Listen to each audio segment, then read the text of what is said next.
Hello, everybody. My name is Craig, and you know me as Dancing Otaku, but we're not talking about me. We are talking about the Jon Allen. What's up? How you been today, sir? I'm doing great, man. I, Anime Conji is John Country. Everybody's been really cool to me, and I'm happy. right on, right on. And I've noticed that you are wearing an awesome shirt. Can you show that to the audience? Absolutely. Hopefully the lighting is such that we can. That is just pure awesomeness right Dude, there. I tell you, Connor Breen, who made this, did a fantastic job. We had to get some eel. I had to zip my fly. Had to get some eel wire, but I love it, man. Right on, It's right really on, cool. right on. Now I have like a couple of questions that I Go. want to ask you. Go for it. Who inspired you to be the comedian you are now?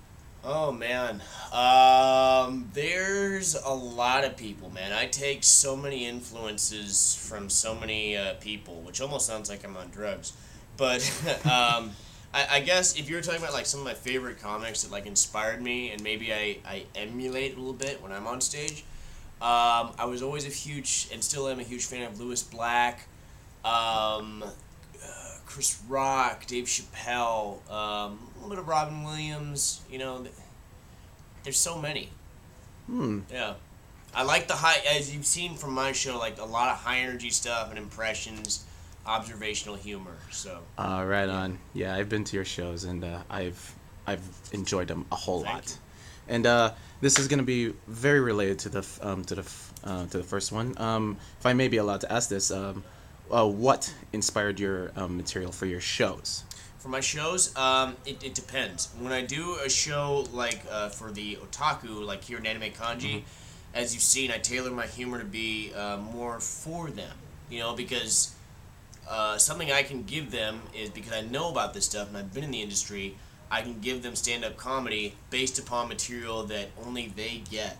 But as far as it relates to my club stuff in general, this is actually a quote that's been used by a lot of comics these days. In a lot of scenarios, I don't necessarily write the jokes so much as I report weird shit that's happened in my life. Hopefully, I can say shit on this show. But yeah, that's kind of it. What grabs me as being weird, and I feel like I need to rant on it, and that's usually where it comes from. Yeah, that's what I've known you for. Yeah.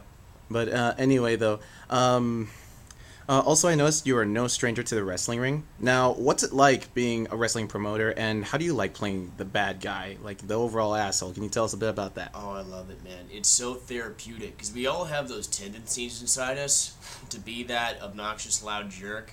And thankfully, playing a character, allows me to channel that in a more constructive manner. Because, I understand. I can be a little bit more...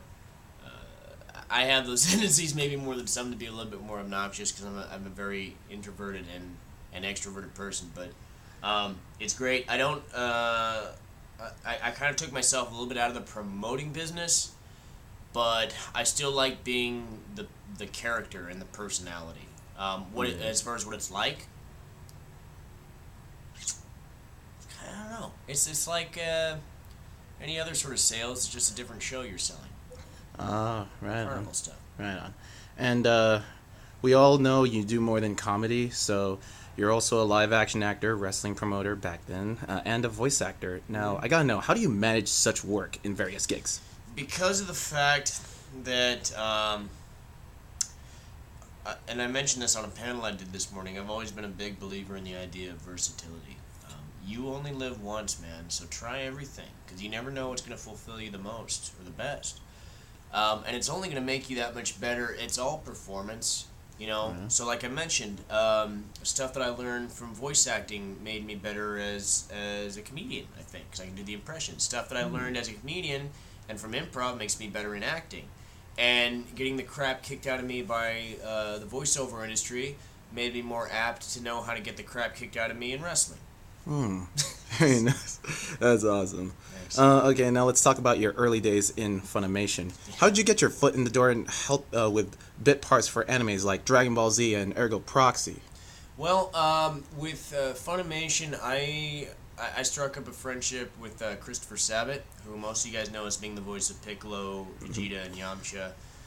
Popo at one point. He was the casting director for Funimation. I was writing for a couple websites called PlanetNamic.com is probably one that most at this point will remember. Yeah, I remember that one. And I was one of the few guys, because I was trying to make my way into the voice acting world, that I wasn't just ripping their heads off for when they switched cast from Ocean over to Funimation's in-house team in Dallas. Did I have my opinions about the cast change? Yeah, absolutely.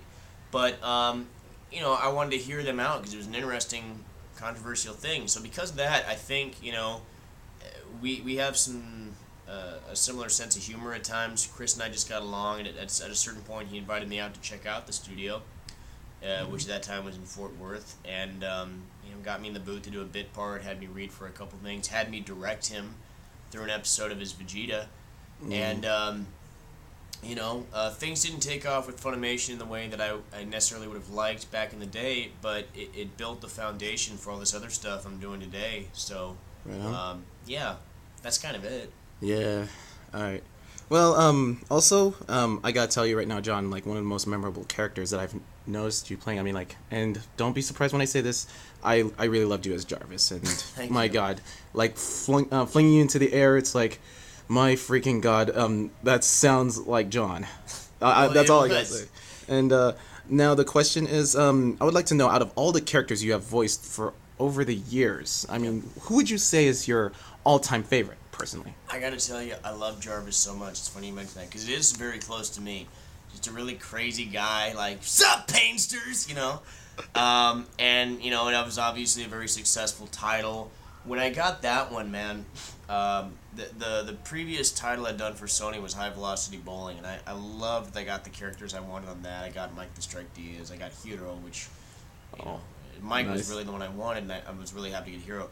But with Jarvis, man, that one was just, sometimes the planets align properly, and that one just seemed like it was earmarked for me. They read for that a lot, and then when I came in, I guess I nailed it. They gave them something they liked, and then because it spiraled so much, because we brought in so many celebrity guest voices, like that's how I eventually had to join one of the unions after it, because we brought on like David Hasselhoff, George Takei, Andy Dick, Elvira, you know, Flavor Flav. So it's definitely the one I can kind of like point to and be like, yeah, I'm that guy, you know. It's fun to do that. Yeah. By the way, good job with all that stuff, and you know, can't really congratulate you enough. I mean, like, all I can say is you rock, man. Just doing my job.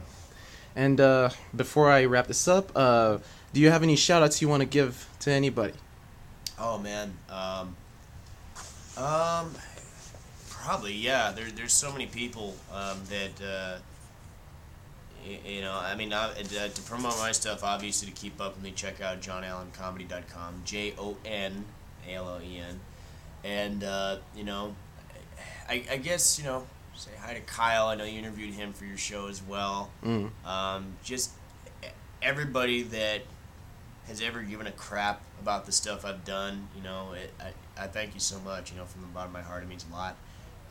Thank you for checking out the shows, you know, playing the games and all that, and even the people like from 10 years ago who were looking at the MP3s I used to do it and be like, hey, whatever happened to that Jon Allen guy? Even you guys, you know, thanks for that, for remembering and for caring. No problem, and thank you for all the entertainment. We really appreciate it. Thank you. And thank you very much for your time, and you have a nice day. I got you, buddy. Have a good one. All right, peace.